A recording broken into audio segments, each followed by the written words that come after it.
Don't let the blue screen of death get you down. I will show you how to fix this problem step by step. So let's begin.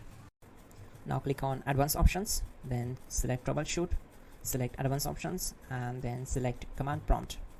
It will open Command Prompt window.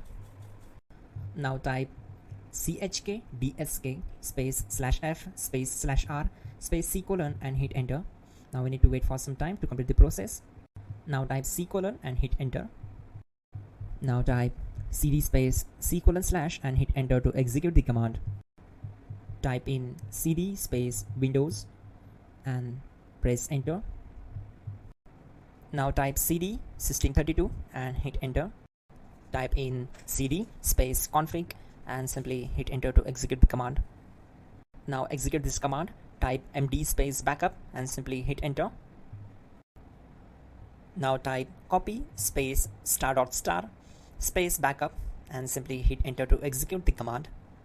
Now execute this command. Type md space backup1, then hit enter.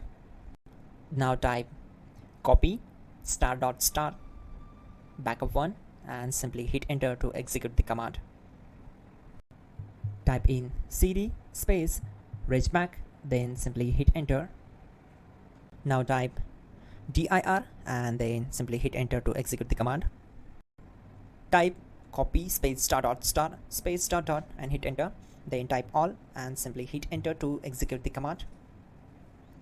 Let's move to the next command. Now type bootrec space /fixmbr and hit enter to execute the command.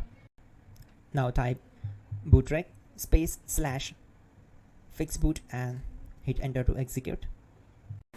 Type cd space c : / and hit enter. Now execute this command. Type cd space Windows /system32 /config /regback, then simply hit enter to execute this command.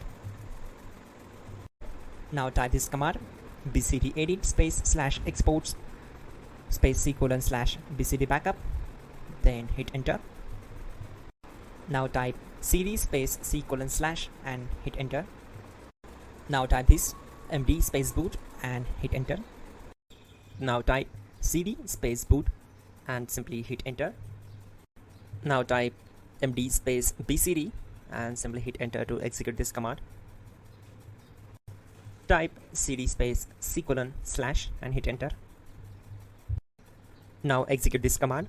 Type attrib space c : \boot \bcd space -h space -r space -s and simply hit enter.